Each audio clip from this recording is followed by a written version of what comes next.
And good evening, everyone. Thank you so much for joining us tonight. The sounds of pomp and circumstance filled Coleman Coliseum this evening as one by one University of Alabama students walked across the stage to receive their degrees. But the class of 2012 will not just be linked by the year they graduated. During their tenure, the university and the community at large has gone through unprecedented times. Tommy Townsend was on campus today and starts us off with this report tonight. Families gathered, cameras clicked, and another group of University of Alabama students joined the ranks of UA graduates. That's the coolest experience anyone can ever ask for in a college. Most people just go for 4 years and finish. We leave and have these amazing stories.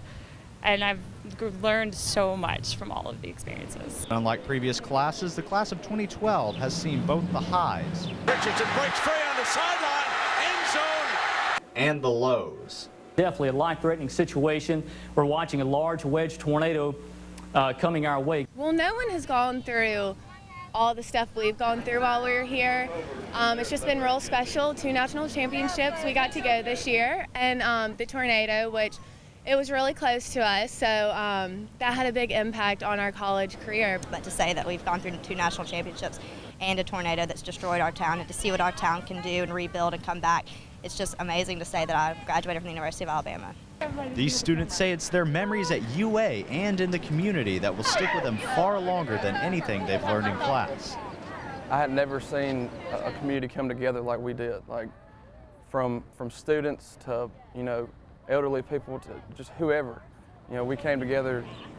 You couldn't ask for anything more. It means more than just going to school and getting a degree. It's a family here, so I love it so much. Reporting in Tuscaloosa, Tommy Townsend, WVUA News. And graduation ceremonies continue on Saturday, and university officials say close to 4,000 degrees in all will be awarded this weekend. Since the university's founding in 1831, more than 225,000 students have earned their diplomas. Meanwhile, the U.S. Justice Department says Alabama's immigration law is having a significant impact on the state's Hispanic students. The department wrote in a letter to the state superintendent, Tommy Bice, that a review of state records shows the law has caused Hispanic students to skip or drop out of school at a higher rate. The letter says the law has also slowed down or prevented parental participation and made some schools less safe and welcoming for Hispanic students. The state education department did not immediately respond to requests for comments. On your home team Crime Watch tonight, a Facebook dispute is being blamed for a shooting that sent a Tuscaloosa man to the hospital. It happened just after 8 o'clock last night on the 3500 block of Pinecrest Road. According to Tuscaloosa Metro Homicide Unit Captain Lloyd Baker, the victim was driving past the area when he saw someone he had been having an ongoing problem with due to Facebook postings. The victim says the suspect put his hands up as if he wanted to fight, and that's when he got out of his vehicle. He said the suspect shot him in the hip. He was later taken to the hospital. Baker told us no arrests have been made at this time, and it's unusual for online disputes to escalate to this level. It's rare. We've had cases in the past where people have met on the internet that had a bad ending. We've had some other issues regarding social media. The more popular these things become, the more often we see them, but it's still rare. And authorities say the injuries to the victim were not life-threatening. Baker says the investigation will continue. The finishing touches are being put in place for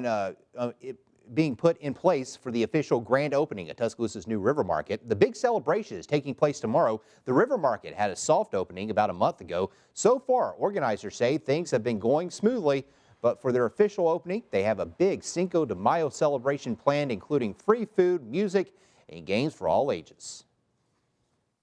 It's actually going to be one of our bigger farmers markets because we're getting on into the growing season now, and so we'll finally have a few more farmers here than normal. So the bay windows should be full with lots of fresh produce, pork and beef, lots of vegetables and fruits. Sounds good. All the fun kicks off at 7 a.m. and lasts until 1 o'clock. The Tuscaloosa Amphitheater has announced another act for the summer. Dukes of September is a supergroup formed in 2010 featuring Donald Fagen, Michael McDonald, and Boz Skaggs. They'll take the stage on July 28th as a resurrection of the previous New York rock and soul review, which featured the same 3 musicians and played a combination of hits and variety of covers. The most popular member is Michael McDonald. As a member of the Doobie Brothers, he recorded some of his best-known songs, such as Real Love, Taking It to the Streets, and Little Darling. You might also know him from his duets with Patti LaBelle and Aretha Franklin.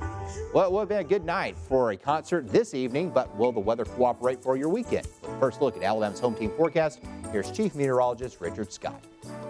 Hey, John, good Friday evening to you. Very nice out there tonight. 71 in Tuscaloosa, kind of mild at this 10 o'clock hour. 73 down in Demopolis, Marion. 72 in Birmingham. Southeast Hayward Drive, no rain to deal with right now. In fact, the rain chance over the next several days looking very small, only about 30% for the weekend. So we are talking a few scattered storms Saturday, Sunday, but if it rains at your house, not going to last long, maybe 15, 20 minutes. And any shower storms will be out of here. The hot weather going to be the big story. 90 on Saturday and Sunday, 91 on average on Sunday. But what about the rest of the forecast and better rain chances just down the road? Your forecast is coming up. The town of Northport has lost a true arts pioneer. The founding director of Kentuck, Georgine Clark, died late Wednesday night at the age of 71. Clark is widely known for her involvement on the Alabama Arts Council and was an advocate and supporter of local artists. The Kentuck family is mourning the loss and says even though Clark is gone, her vision will live on. What I see for Kentuck's future is that we're going to continue to thrive and to grow and to give artists the recognition and the opportunity that Georgine worked so hard for them to have a place to show their work, for their work to be celebrated, for artists to find an audience. Pruitt says this year at the Arts Festival, they plan to do something special to commemorate Clark's life.